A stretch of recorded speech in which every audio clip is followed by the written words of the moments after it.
মদের দাম বাড়ানো হয়, যেই বাজেটে সিগারেটের দাম বাড়ানো হয় সেই বাজেটও বিরোধী দলের পছন্দ নয়। তাহলে এবার বিরোধী দলের উদ্দেশ্য বুঝতে পেরেছেন, লক্ষ্য বুঝতে পেরেছেন। তাদের লক্ষ্য বা উদ্দেশ্য দেশের মানুষের পাশে দাঁড়ানো নয়, মিথ্যা ভুয়া। আমার করুণা লাগে, প্রধানমন্ত্রীর এই পদটা রাষ্ট্রীয় পদ, আর কক্সবাজারে এসে বলেন যে বিরোধী দল এই বাজেটে মাদক এবং ধূমপান জাতীয় দ্রব্যের ট্যাক্স বাড়ানো হয়েছে বলে বিরোধী দল তার বিরুদ্ধে প্রতিবাদ করে মিছিল করেছে। মিথ্যা ভুয়া। ইসলামী ব্যাংকের বিতর্কিত চেয়ারম্যান খুরশিদ আলম পদত্যাগ করেছেন।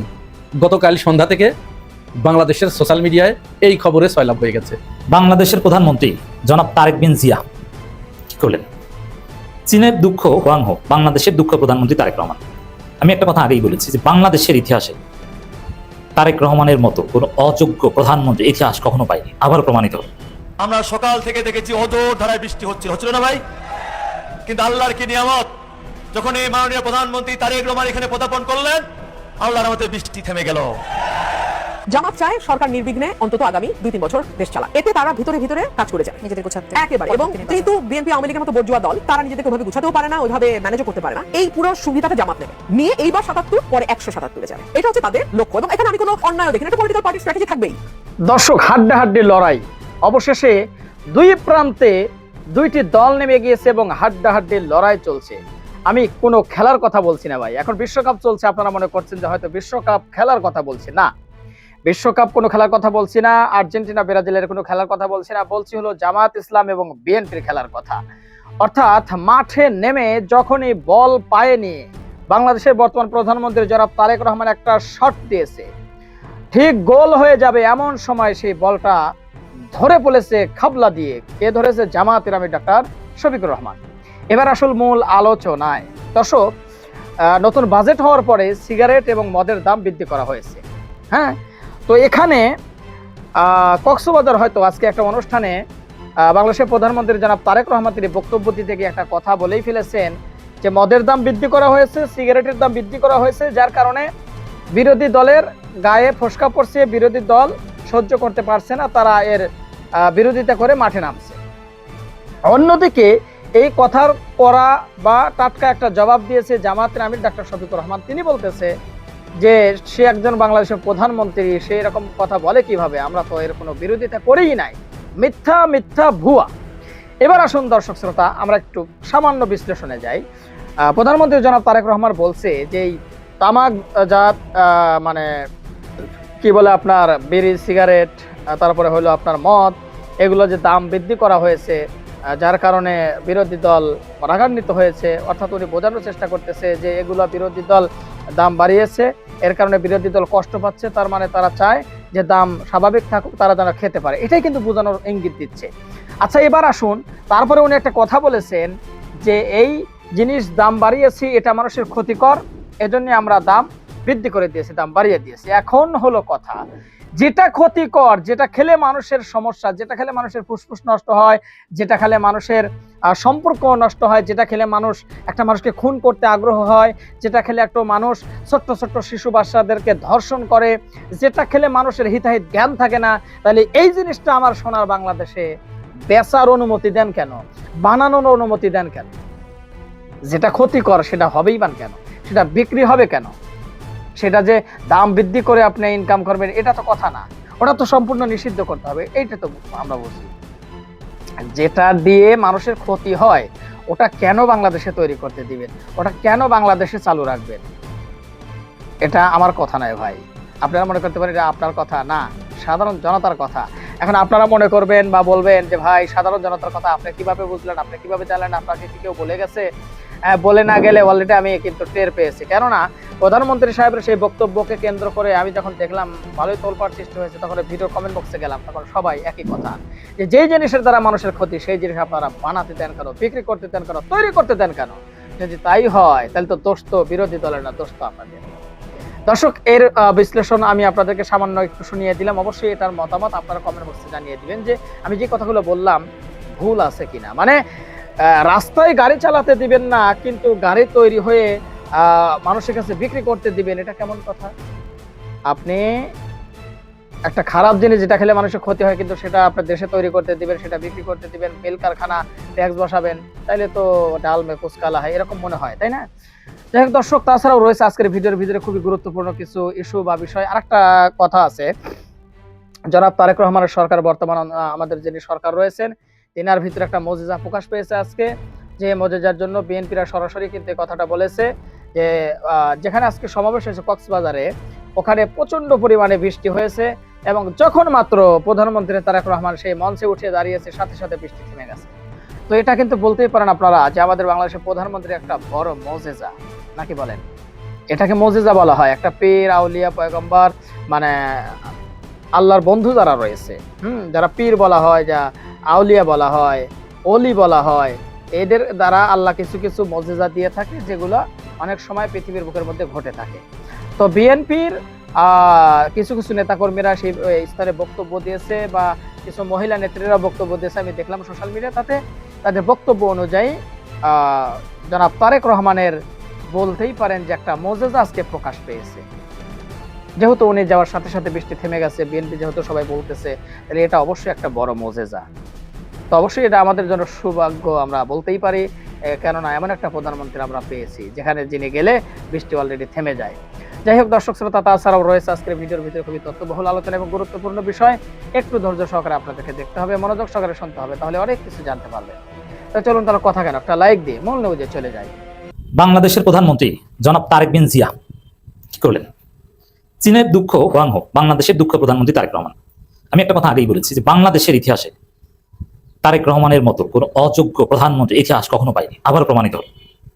একজন প্রধানমন্ত্রী এতটা দুর্বল, শেখ হাসিনা তারেক রহমানের চাইতে কয়েক হাজার গুণ যোগ্যতা সম্পন্ন ছিল, খালেদা জিয়া তারেক রহমানের চাইতে কয়েক লক্ষ গুণ যোগ্যতা সম্পন্ন ছিলেন, জিয়াউর রহমান কয়েক কোটি গুণ যোগ্যতা সম্পন্ন ছিলেন তারেক রহমানের চাইতে, হোসেন মোহাম্মদ এরশাদ কয়েক মিলিয়ন গুণ যোগ্যতা সম্পন্ন ছিল। তুলনাই হয় না। প্রধানমন্ত্রী হিসেবে কোনো গাটস নাই, ঠিকভাবে তো কথাই বলতে পারেন না, ব্রেন ঠিকভাবে কাজ করে না, যে কারা তার বক্তব্য ঠিক করে দিবে, কি ঠিক করে দিবে, কি বলতে হবে, কোন জায়গায় যেতে হবে, কোন জায়গায় যেতে হবে না, কোনো কিছু তো ঠিক নাই। এই তারেক রহমানের হাতে বাংলাদেশের স্বাধীনতা, সার্বভৌমত্ব নিরাপদ কিনা এটা নিয়ে ভাবার সময় এসেছে। আপনারা আশ্চর্য হবেন যে এ কেমন প্রধানমন্ত্রী, কোন লেভেলের, কোন কিসিমের প্রধানমন্ত্রী। ব্যাড লাক ফর বাংলাদেশ, চারদিকে তোলপাড় শুরু হয়ে গেছে তারেক রহমানের কাণ্ড নিয়ে। তবে তাকে ক্ষমা চাইতে হবে, ক্ষমা যদি না চান তাহলে সেটা অনৈতিক কাজ করবেন তিনি। দর্শক, মূল ঘটনা যাওয়ার আগে আরেকটু ভূমিকা দিই। দেখেন, প্রধানমন্ত্রীর টেলিফোনের লাল টেলিফোনের তার চুরি হয়, এটা কোনো চুরি না, এটা প্রধানমন্ত্রীর নিরাপত্তাহীনতার একটা প্রমাণ, যে তাকে কেউ প্রধানমন্ত্রী মনে করে না, দুধভাত মনে করে। কারো মন চাইলো তার প্রধানমন্ত্রীর লাল টেলিফোনের তার, এটা একদম মানে সুপার সিক্রেট এবং সুপার সিকিউর একটা বিষয়, সেইটা নিয়ে বাঙালির কাছে ব্যাস, মানে কেউ প্রধানমন্ত্রী মনে করে না, দুধভাত। ওই যে দুলাভাই দুলাভাই স্লোগান দেয় না সিলেটে গেলে, মানুষ মনে করে দুলাভাই কিসের প্রধানমন্ত্রী, এবং আচার আচরণ তার গাছ একই রকম, কিসের প্রধানমন্ত্রী, দুলাভাই। এটা রাষ্ট্রের জন্য, সার্বভৌমত্বের জন্য অশনি সংকেত। কার হাতে আমার দেশের সার্বভৌমত্ব? দুলাভাইয়ের হাতে না, আমার দেশের সার্বভৌমত্ব থাকবে মাননীয় প্রধানমন্ত্রীর হাতে, নট কোনো দুলাভাইয়ের হাতে।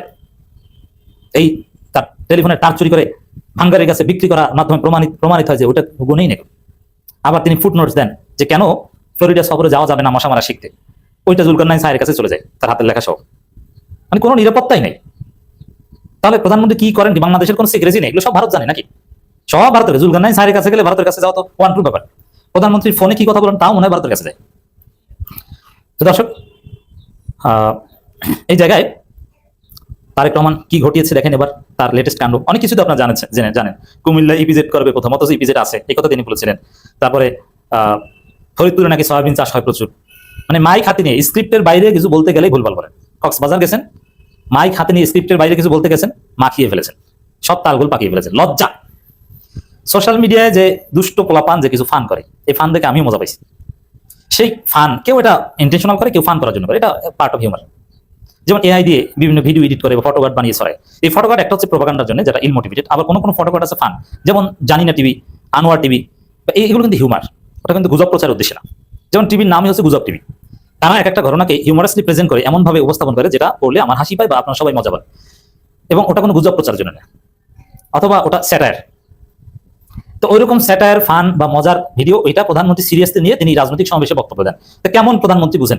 হিউমারও বুঝেন না, ফানও বুঝেন না, গুজবও বুঝেন না। কি বিএনপির পোলাপান একটু মজা করেছে, জামাত বাজেটের প্রতিক্রিয়ায় একটা বিক্ষোভ মিছিল করেছে। উচিত হয়েছে কি হয়নি এটা ভিন্ন কথা, উচিত না হলো এটা জামাতের অধিকার, এবং এটা বাংলাদেশের একটা ট্র্যাডিশন। বিরোধী দল নর্মালি করে যে সরকারি দল বাজেট দেয়, বিরোধী দল বিক্ষোভ মিছিল করে, এটা একটা ট্র্যাডিশনের রূপ নেই, এটা তো কিছু আসে যায় না। সেখানে জামাতের ওই বিক্ষোভ মিছিলের ভিডিও এডিট করে, ভিডিওর স্লোগান হিসাবে এডিট করে ঢুকিয়ে দেওয়া হয়েছে, সিগারেটের দাম বাড়লো কেন, জবাব চাই জবাব দে, মদের দাম বাড়লো কেন, জবাব চাই জবাব দে। এখন না, এটা একটা হাসি, এটা মজা, এটা আমি মজা পেয়েছি। এই যে যারা এডিট করে জামাতের মিছিলের মধ্যে এই স্লোগান ঢুকিয়ে দিয়েছে এডিট করে, সিগারেটের দাম বাড়লো কেন, জবাব চাই জবাব দে, এটা আমি মোটেও সন্তুষ্ট না। কারণ কি, এটা একটা মজা ভাই। জামাত শিবির এরা মিছিল করে বলবে যে সিগারেটের দাম বাড়লো কেন, জবাব চাই জবাব দে, এটা কি পাগলও বিশ্বাস করে? এটা কি হয়? জামাত শিবির মানে তো এরা বিড়ি সিগারেটের বিরুদ্ধে। এদের মধ্যে জামাত 1 কোটি মানুষ নিয়ে সমাবেশ করলেও সেখানে বিড়ি সিগারেট খাওয়া হয় না, এই তো রিয়ালিটি। তো দর্শক, সেই জায়গায় এটা কেউ বিশ্বাস করে না, ফান হিসাবে নেয়। আর প্রধানমন্ত্রী তারেক রহমান ওইটা বিশ্বাস করেছেন। বিশ্বাস করে তিনি বলছেন যে জামাতের লোকজন নাকি স্লোগান দেয়, তারা ষড়যন্ত্র করছে, দেশে অস্থিতিশীলতা সৃষ্টি করতে চায়, যারা দেশের মানুষের ভালো চায় না, সিগারেটের দাম বাড়লো কেন, মদের দাম বাড়লো কেন, এই স্লোগান দেয়। মানে ভুয়া ফটোকার্ড, ভুয়া এই ফান দেখে তিনি বিশ্বাস করেছেন। তো এইগুলো দেখে যে বিশ্বাস করেছেন, এটা কোনো প্রধানমন্ত্রী? তো চীনের দুঃখ হোয়াংহোর মতো বাংলাদেশের দুঃখ তারেক জিয়া, এটা তিনি করলেন কি? এই কাজ নিয়মিত করেন। বা জামাতের সমালোচনা করার হাজারো জায়গা আছে, জামাতের সমালোচনা করেন ভুয়া ফটোকার্ডের উপর ভিত্তি করে। রুহুল কবির রিজভী যেরকম ওসমান হাদি হত্যার পর বলেছিলেন যে ওসমান হাদিকে যে গুলি করেছে সেই শুটারের সাথে সাদিক কেন চা খাচ্ছে, মানে এই ফটোকার্ড দেখে, এই ছবি দেখে তিনি বিশ্বাস করেছেন। পরে অবশ্য রুহুল কবির রিজভী বিবৃতি দিয়ে ক্ষমাও চেয়েছিলেন, তিনি বুঝতে পারেন নাই তারেক রহমানকে এইভাবে ক্ষমা চাইতে হবে। তিনি যদি মিনিমাম এথিক্স রাখেন, যদি তারেক রহমান বুঝাবে বিশ্বাস না করেন যে না এটা আমি ভুলবশত বলেছি, বুঝতে পারেন, এইভাবে ক্ষমা চান। আর জামাতের মতো একটা দল, তাদের হাজারো সমালোচনা আছে, কিন্তু তাদের উপর মদ বিড়ির দায় চাপিয়ে দিচ্ছেন, এইসব নোংরামি কোথায় পেয়েছেন? দর্শক দেখেন, যমুনা টিভি ফটোকার্ড করেছে তারেক রহমানের বক্তব্য নিয়ে। যেই বাজেটে ট্যাক্স কমানো হয় সেই বাজেটও বিরোধী দল মানে না, মদ ও সিগারেটের দাম বাড়ানো হয় সেই বাজেটও বিরোধী দলের পছন্দ হয় না। তাহলে এবার তাদের উদ্দেশ্য বুঝতে পেরেছেন? এই যে মদ ও সিগারেটের দাম বাড়ানো হয় সেই বাজেট বিরোধী দলের পছন্দ না, কে বলেছে? মদ ও সিগারেটের দাম বাড়ানো হয়েছে, এতে বিরোধী দল খুশি। জামাতের ছায়া বাজেটেও মদ ও সিগারেট বা নিকোটিন পণ্যের উপর এক্সট্রা সারচার্জ, উৎসকর, অমুক তমুক বাড়িয়ে দাম বাড়ানোর প্রস্তাব করা হয়েছে জামাতের ছায়া বাজেটে। তো এই ছায়া বাজেটে জামাত কি বলেছে ওটা তো তারেক রহমান জানে না। মানে তারেক রহমানের ভাগ্যটাই খারাপ, তার সামনে মনে হয় শুধু গুজবের ভিডিও, গুজবের ফটোকার্ডই করে, ফেসবুকে তিনিও চালান, সতর্ক করার মতো কেউ নাই। এরকম একজন অযোগ্য লোক বাংলাদেশের প্রধানমন্ত্রী। ইসলামী ব্যাংকের বিতর্কিত চেয়ারম্যান খুরশিদ আলম পদত্যাগ করেছেন।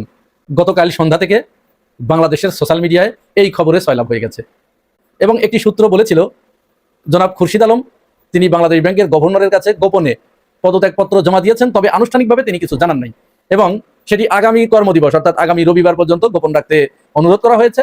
আগামী রবিবার তিনি সেটি প্রকাশ্যে ঘোষণা দিবেন যে তিনি পদত্যাগ করেছেন। তবে খুরশিদ আলমের এই পদত্যাগ ঘিরে চরম একটা ধোঁয়াশা তৈরি হয়েছে।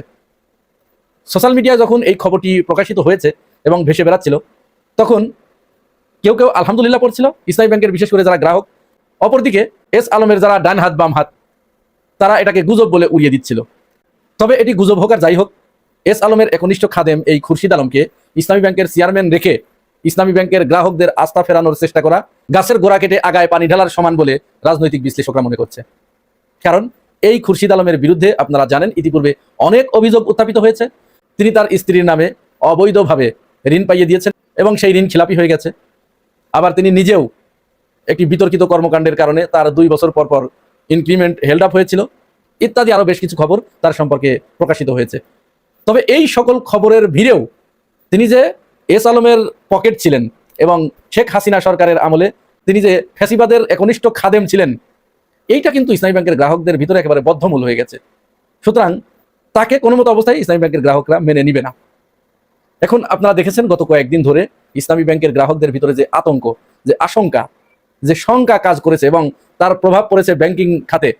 ব্যাংক থেকে প্রচুর নগদ অর্থ তুলে নেওয়া হয়েছে, যার কারণে ব্যাপকভাবে তারল্য সংকট দেখা দিয়েছে। এবং এই তারল্য সংকট মোকাবেলা এবং ইসলামী ব্যাংকের চেয়ারম্যান সম্পর্কে আজ শুক্রবার বাংলাদেশ ব্যাংকের গভর্নর তিনি একটি বক্তব্য দিয়েছেন। তার এই বক্তব্য আসুন আগে আমরা শুনি তিনি সেখানে কি বলেছেন আর দেশের মানুষের জন্য কি মেসেজ দিয়েছেন, তারপরে আমরা একটু আলোচনা করব। সো এখন যেটা হয়েছে যে আমাদের ঈদের আগের দিন সকাল থেকে দেখলাম স্লোগান হচ্ছে যে চেয়ারম্যানের পদত্যাগ চাচ্ছে। তৎকালীন যিনি চেয়ারম্যান ছিলেন উনি বিকালে পদত্যাগ করেন। সো স্বাভাবিকভাবে এখানে যেহেতু 5 জনের ভোট আর একটা সিস্টেমিক ব্যাংকে আসলে ভোট এই মিনিমাম 5 জন ছাড়া এটা চলবে না। তো আমাদের তাৎক্ষণিক একটা নিয়োগ দিতে হয় খুব অল্প সময়ের মধ্যে, যেটা আমাদের কাছে অপ্রত্যাশিত ছিল। অল্প সময় আমরা নিয়োগ দিই। এরপর থেকে দেখলাম যে এর মানে অস্থির করার একটা প্রচেষ্টা আছে। সো আমরা আশা করছি যে বাংলাদেশ ব্যাংকে আমাদের কিছু নিয়ম কানুন আছে, কিছু টুলস আছে, সেই টুলসগুলো আমরা প্রয়োগ করবো আগামী কয়েকদিনের মধ্যে। এটাতে আমার মনে হয় না যে যারা আমানতকারী তাদের কোনো অসুবিধা হবে, তারা তাদের আমানত যে কোনো সময় ফ্রিলি তুলতে পারবেন, এটাতে কোনো সমস্যা নেই। কয়েকটি তথ্য দিয়ে রাখি আমি। জুলাই 2024-এ ইসলামী ব্যাংকের এডি রেশিও ছিল আসলে 93 মতো। কিন্তু অত্যন্ত অস্বাভাবিকভাবে আমরা এসে মার্চে এসে দেখলাম 97, 98। আমার মনে হয় না যে ইসলামী ব্যাংক নিয়ে কোনো সমস্যা হবে সামনে, কারণ অ্যাজ পার রুলস আমরা যেটা হয়, এবং আমি মনে করি ইসলামী ব্যাংকের ম্যানেজমেন্ট সেই কাজগুলো করছেন এবং করবেন, এবং ইসলামী ব্যাংকের বোর্ডও আমার ধারণা এই ব্যাপারে সজাগ আছেন, তারা কাজ করবেন। আর আমাদের কাছে যে সাপোর্টগুলো দিতে হয়, ইমার্জেন্সি লিকুইডিটি সাপোর্ট, সেগুলো আমরা দিব। যেটা সার্বিকভাবে সবাইকে বুঝতে হবে যে আমাদের প্রায় 1/3 ডিপোজিট চুরি হয়ে গেছে। মূলত তিনি গ্রাহকদের আস্থা ফেরানোর জন্য বলেছেন গ্রাহকরা যেন ঘরে ফিরে যায়, তারা যেন হতাশ না হয়, প্রয়োজনে ইসলামী ব্যাংকে তারল্য সহায়তা দিবেন। এই কথাগুলোই মূলত তিনি বলেছেন। এবং এইখান থেকে, এই ব্যাংকিং খাত থেকে একটা বিপুল পরিমাণ অর্থ চুরি হয়ে গেছে। এখন কে চুরি করেছে এই নামটি কিন্তু তিনি বলেন নাই, তার মুখ দিয়ে কিন্তু এই নামটি উচ্চারিত হয় নাই, কারণ এই নামটি উচ্চারণ করার মতো যে হিম্মত দরকার এই মুহূর্তে, যে বুকের পাটা দরকার, বুকের ছাতি যতটুকু চওড়া হওয়া দরকার ততটুকু এই মুহূর্তে তার নাই। কারণ যদি এই নাম তিনি উচ্চারণ করেন তাহলে তার ডান দিক থেকে এক মন্ত্রী এবং তার বাম দিক থেকে আরেক মন্ত্রী এসে চেপে ধরে তার বুকের ছাতিটা আস্তে করে পিষিয়ে দেবে, যার কারণে তিনি ওই নামটি উচ্চারণ করেন নাই। তবে তিনি এটি স্বীকার করেছেন যে এখান থেকে বিরাট একটা অঙ্কের টাকা চুরি হয়ে গেছে, 1/3। খেয়াল করবেন কিন্তু সেই টাকাটা 1/3, একটা ব্যাংকের 1/3 টাকা যদি চুরি হয়ে যায়, পাচার হয়ে যায়, তাহলে সেই ব্যাংকটা টিকে থাকে? এটা ইসলামী ব্যাংক বলেই শুধু এতদিন টিকে ছিল, কারণ এই ব্যাংকের যারা কর্মকর্তা কর্মচারী ভাই, এখানে যারা সেবা নিতে গেছেন শুধু তারাই বলতে পারবেন। হয়তো 2-1টা কেস থাকতে পারে, অন্যরকম বিচ্ছিন্ন 2-1টা ঘটনা থাকতে পারে, কিন্তু মোস্ট অফ দ্য কেসেস এই ব্যাংকের কর্মকর্তা কর্মচারীদের যে আচার আচরণ, তাদের যে সেবা, এইটাকে তারা আসলে চাকরি মনে করে না, এইটাকে তারা নিজেদের ব্যবসা প্রতিষ্ঠান মনে করে, এটাকে তারা অন করে। যার কারণে বাংলাদেশের কোনো ব্যাংক যেখানে সফল হতে পারে নাই সেখানে এই ব্যাংকটা সফল হয়েছে। যাই হোক, এবার আমরা গভর্নরের কথায় ফিরে আসি। গভর্নর বললেন আমরা ইসলামী ব্যাংকের তারল্য সংকট মোকাবেলায় আমরা তাদেরকে তারল্য সহায়তা দিব। আবার তিনি কিন্তু একটু পরেই আরেকটা কথা বলেছেন যে ইসলামী ব্যাংকের আইডিআর, যেটা আইডিআর মানে হচ্ছে ইনভেস্টমেন্ট ডিপোজিট রেশিও, ইসলামী ব্যাংকের জন্য বাংলাদেশ ব্যাংক বেঁধে দিয়েছিল যে আপনারা 92 পর্যন্ত আইডিআর রাখতে পারবেন, এবং সেটা তাই ছিল। কিন্তু এই কয়েকদিনে অতিরিক্ত টাকা তোলার কারণে এই আইডিআর হয়ে গেছে 98%।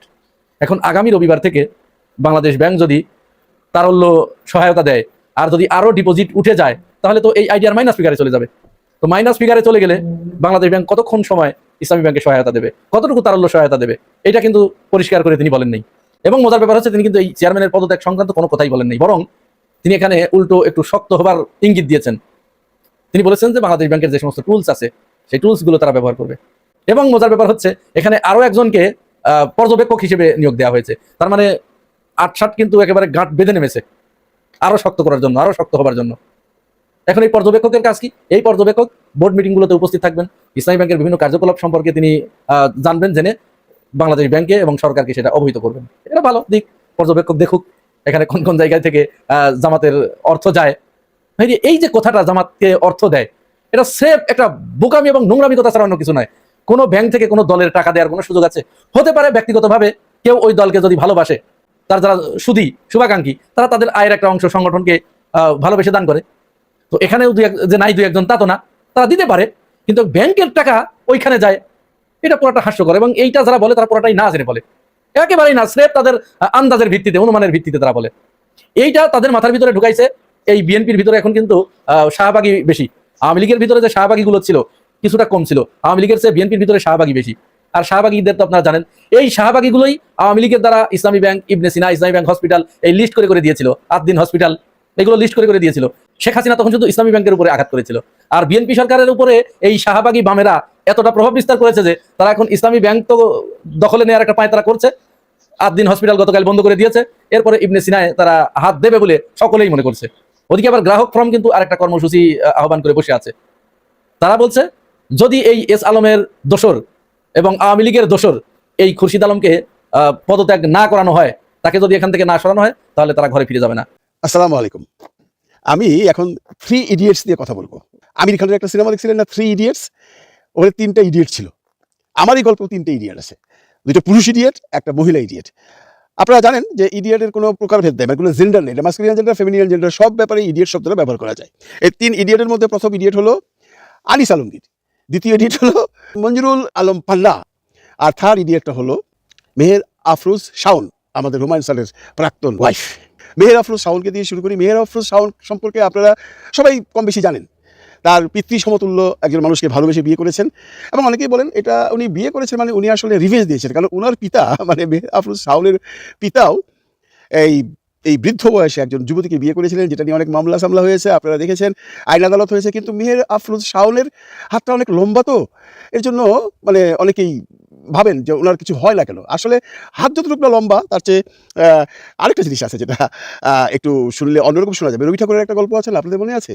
ওই যে বলেছিল রবীন্দ্রনাথ ঠাকুর তার কাজের সবচেয়ে প্রিয় মেয়েটিকে, যখন মেয়েটি তার কাছে কিছু চাইছিল, রবীন্দ্রনাথ ঠাকুর মারা যাচ্ছিলেন, তখন ওই মেয়েটিকে বলছিল যে কর্তাবাবু, আপনি তো সবাইকে সব কিছু দিয়ে যাচ্ছেন, আমাকে তো কিছু দিয়ে খেলেন না। রবীন্দ্রনাথ ঠাকুর বলেছিলেন, নাভির নিচে চাবি আছে, ভাঙ্গাবি আর খাবি। তো এই নাভির নিচে চাবি একটা আছে ওনার কাছে, এটা উনি ভাঙ্গায় কিনা আমরা জানি না, তবে ভাঙ্গায় না যে এমন কোনো প্রমাণ নেই। কারণ আমরা যদি একটা ছোট্ট গল্প মনে করি, যখন হুমায়ুন আহমদ স্যার প্রচুর অসুস্থ হয়ে আমেরিকাতে ট্রিটমেন্টের জন্য গেছেন, তখন এক রাতের বেলায় উনি পার্টি করতে গেছেন। মেহের আফরোজ শাওন স্বামীকে ঘরে রেখে হুমায়ুন স্যার দোতলা থেকে পড়ে গিয়ে হসপিটাল পর্যন্ত যেতে হয়েছিল, তার শিলিগুলো পর্যন্ত খুলে গিয়েছিল। এই গল্প আপনারা শুনেছেন। কোথায় গিয়েছিলেন উনি? মেহের আফরোজ শাওন, আপনি কোথায় গিয়েছিলেন? আপনার সেই অসুস্থ স্বামীকে ঘরে রেখে আপনি আমেরিকাতে পার্টি করতে গেছেন। What a character!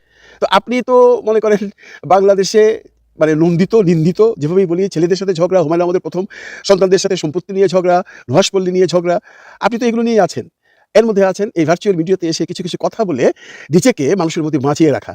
আপনাকে কেউ পছন্দ করে না, আপনি যদি মনে করে থাকেন যে আপনার এই সমস্ত কন্টেন্ট দেখে আপনাকে কিছু লোক বাহবা দিচ্ছে, ওরা কারা আমরা সবাই জানি। আপনি আপনি এমন একটি মানুষ, এই জুলাই যুদ্ধকে নিয়ে আপনি ব্যঙ্গ করেন এবং আপনি কখনোই স্বীকার করেন না যে এই জুলাই যুদ্ধটা রাইট একটা স্টেপ ছিল বাংলাদেশের 18 কোটি মানুষের। ডু ইউ থিঙ্ক যে এই 18 কোটি মানুষই তখন ভুল করেছে? জুলাই যুদ্ধের পর কি প্রাপ্তি কি অপ্রাপ্তি সেটা অন্য আলোচনা, কিন্তু জুলাই যুদ্ধ যে আমাদের তখন দরকার ছিল এবং সেই যুদ্ধ বাংলাদেশের 18 কোটি মানুষ করেছিল, এটা তো অস্বীকার করবার কিছু নেই। এবং এই যোদ্ধারা 2-4 জন আছে যে সমস্ত যুদ্ধের মধ্যে অপকর্ম করেছে, তাদের শাস্তি হওয়া উচিত বা তাদের নামে বিচার হওয়া উচিত বা তাদেরকে ঘৃণা করা উচিত। কিন্তু আপনি আমাকে একটা জিনিস বুঝাবেন, এই যে জুলাই যোদ্ধা যারা আছেন, তাদের যদি কাউকে কোথাও পেটানো হয়, এতে কি খুশি হবার কোনো ঘটনা থাকে? আপনার কি মনে হয় এতে খুশি হওয়া যায়? খুশি হওয়া উচিত নাকি অনুচিত? হ্যাঁ, যদি কোনো জুলাই যুদ্ধগুলো অন্যায় করে থাকে তার বিচার হবে, তার আইন আছে, আদালত আছে। আপনি সেটা নিয়ে ব্যঙ্গ করে স্ট্যাটাস দেন, অমুক জুলাই যোদ্ধাকে অমুক জায়গায় পিটিয়েছে। আপনি জুলাই স্মৃতিস্তম্ভ নিয়ে তিরস্কার করেন না। আপনি বলেন নেত্রকোনা আমার শ্বশুরবাড়ি, ওখানে একটা ঘটনা ঘটেছে এবং আরেকটা ঘটনা ঘটেছে, সেগুলো নিয়ে আমি আর কিছু বলতে চাই না, আপনারা সবাই জানেন। মানে জুলাই স্মৃতিস্তম্ভ ভেঙে দেওয়া হয়েছে, আপনি খুশি হয়েছেন। আপনাকে কি মানুষের পর্যায়ে আমরা রাখতে পারি? আপনার ক্ষমতা ছিল সেই আমলে, যখন এই তত্ত্বাবধায়ক সরকার ছিল, আমাদের স্পষ্ট মনে আছে। আপনি কলকাতায় একটা মিটিং করতে গেছেন এই সরকারের বিরুদ্ধে, তারপর দেশে এসেছেন, আপনাকে অ্যারেস্ট করা হয়েছিল। আপনি আপনার মেয়ের জামাই, তথাকথিত মেয়ের জামাই, মানে তৎকালীন আইনমন্ত্রী আসিফ নজরুলকে দিয়ে ছুটিয়ে গেছেন। এক রাত্র আপনাকে থাকতে হয়নি। সেখান থেকেই হ্যাডম আপনার বেড়ে গেছে, তাই না? এখন কি সেই দিন আছে? আপনি কি মনে করেন এখন আসিফ নজরুল আছে এই দেশে? আসিফ নজরুলের তো কোনো অস্তিত্বই নেই। এখন অন্য সরকার, অন্য মানুষ, অন্য প্রতিবাদী মিছিল, অন্য রকম একটা জেএনজি বাংলাদেশ এখন বিরাজমান। এরা কারা? এরা তো সেই জুলাই যুদ্ধ থেকে এসছে। আপনি ভাবছেন যে প্রফেসর ডক্টর মোহাম্মদ ইউনূস নাই, আমার কে কি করবে? আওয়ামী লীগ তো আপনার দল, আমরা জানি। আওয়ামী লীগ করেন না ভাই, আওয়ামী লীগ করা নিয়ে তো আমাদের কোনো আপত্তি নেই। বাংলাদেশের বিরাট একটা অংশ আওয়ামী লীগ করে, কিন্তু আপনার মতো এরকম একটা এত বড় সংগ্রামকে, এত বড় একটা বিপ্লবকে তুচ্ছ-তাচ্ছিল্য করে এমন কিন্তু কাউকে দেখিনি। আপনার বিরুদ্ধে মামলা করবে বলে তাজুল ইসলাম সাহেব কথা বলেছেন, এটা নিয়ে আপনারা জ্বলছে। আপনার বিরুদ্ধে মামলা হওয়া উচিত তো। আপনাকে রাস্তায় দেখলে মানুষের ধিক্কার দেওয়া উচিত, থুতু দেওয়া উচিত আপনার বিরুদ্ধে, কারণ আপনি জুলাই যুদ্ধকে অপমান করছেন।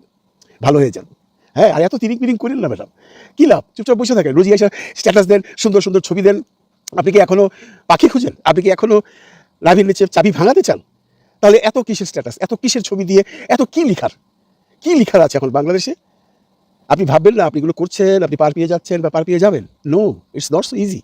বাংলাদেশের মানুষ এত সহজেই কোনো কিছু ভুলে যায় না। সেটা আপনি 17 বছরের আওয়ামী লীগের কার্যক্রম দেখবার পর, 17 বছরের আওয়ামী লীগের রেজাল্ট দেখবার পর আপনার সেটা মনে করে রাখা উচিত বা মনে থাকা উচিত। এবার আসি আনিস আলমগীর। বাইরে ভাই, ঘুম থেকে গেলে প্রফেসর ইউনূস, সন্ধ্যাবেলায় প্রফেসর ইউনূস, খাইতে গেলে প্রফেসর ইউনূস, বাথরুমে গেলে প্রফেসর ইউনূস। মানে এরা বাংলাদেশে প্রফেসর ইউনূসকে আইনা যে পর্যন্ত ঝুলাইতে না পারবে এই পর্যন্ত ওদের শান্তি নেই। এত সোজা মিয়া ভাই। হ্যাঁ, হাতে রাখছেন মঞ্জুরুল আলম পান্নারে, ঘুমের থেকে উঠে প্রফেসর ইউনূস বানায়, ঘুমের থেকে দুপুরে সকালে সন্ধ্যায়। কেন প্রফেসর ইউনূসকে ধরা হচ্ছে না? কেন প্রফেসর ইউনূস এখনো বাইরে আছে? কেন এতগুলো ছোট ছোট বাচ্চা হামে মারা গেল প্রফেসর ইউনূসের দোষে? তাকে ইউনিসেফ বলেছিল, অমুক বলেছিল, তমুক বলেছিল, উনি কিছু করেন, উনি মেরেছে, ওনাকে ধরেন, ওনাকে জেলে নিয়ে যান। আরে মিয়া ভাই, দেখেন নাই কেস করতে গেছিল, মাননীয় আদালত কি বলছিল? আপনি সেটা নিয়েও সমালোচনা করেন। আপনি বলেন আদালত এটা কেন করলো? আপনি আদালতের বিচার আপনি ভার্চুয়াল মিডিয়াতে আনতে চান? ভালো না। এর কিন্তু রেজাল্ট আছে, বুঝতে পারছেন? এর রেজাল্ট আছে। আপনি মনে করেন না যে আপনি ওইখানে বসে বক করে, মানুষ শুনে আপনাকে বাহাবা দেয়, আপনার কিছু অনুসারী আছে তারা আপনাকে ভালো ভালো কমেন্ট দেয়, হাম কুছ বন গায়া, আপ কুছ নেই বানা, কিছুই হয় নাই আপনার। পয়সা কামাবার জন্য ইউটিউব করেন না রে ভাই, কিন্তু ঘুম থেকে উঠি প্রফেসর ইউনূস ছিটতে পারবেন একটা? এই যে মাথার একটা চুল ইউনূসের ছিটতে পারবেন? পারবেন? পারবেন না। আরে আপনাদের মতো লোকরে তো পাত্তাই দেয় না। আর আপনি এবং আনিস আলমগীরের স্ট্যান্ডার্ড এখন কোন জায়গায় গেছে জানেন? ওই আমতারেকের সাথে চলে গেছে। আমতারেক যেরকম ওটার মানুষ পাগল কয়, ছাগল কয়, এখন আম বেচে। আম বেচা তো তার একটা ভং, আম বেচা সে মানুষকে দেখায় আমি ভাই আম বিক্রি করে খাই। এটা তার হইলো ওই যে ছোট ছোট ডিঙ্গি নৌকায় মানুষ রাখে না জাহাজের সাথে, ডিঙ্গির মধ্যে বসে হাগুমুতু করে। আমতারেকের হইলো আম বেচা হাগুমুতু করে ডিঙ্গি, মানে দেখায় আমি এই ডিঙ্গির মধ্যে বসে হাগুমুতু করতেছে, মানে আমি এটা দিয়ে সংসার চালাই, ওটা তো আলাদা ইনকাম আছে। আর ও যে কথাবার্তা বলে ওর হ্যাডবলাতে এই আরেক জায়গার থেকে আপনাদের মনে আছে, ও যখন অন্নশন করছিল ওরা কেনা পানি খাওয়াইছিল, কেনা ডাব খাওয়াইছিল, কেনা তার অন্নশন ভাঙাইছিল আমাদের বর্তমান স্বরাষ্ট্রমন্ত্রী।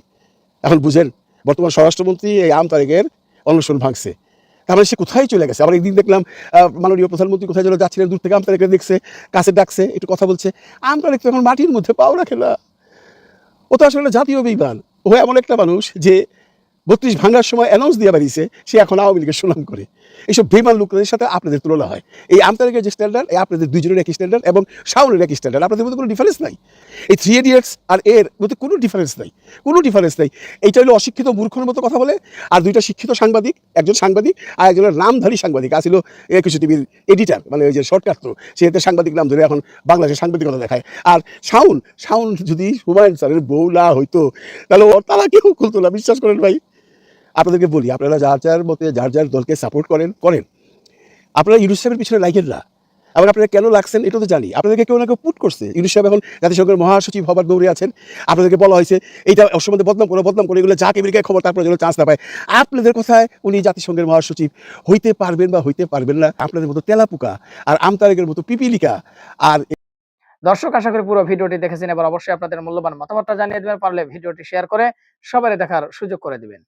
আর আমাদের এই চ্যানেলে নতুন হলে সাবস্ক্রাইব করবেন, যারা ইতিমধ্যে সাবস্ক্রাইব করেছেন সবাইকে ধন্যবাদ জানিয়ে আজকের মতো এখানেই বিদায় নিচ্ছি। দেখা হচ্ছে নতুন কোনো ভিডিওতে, সে পর্যন্ত সবাই ভালো থাকবেন, সুস্থ থাকবেন। আল্লাহ হাফেজ।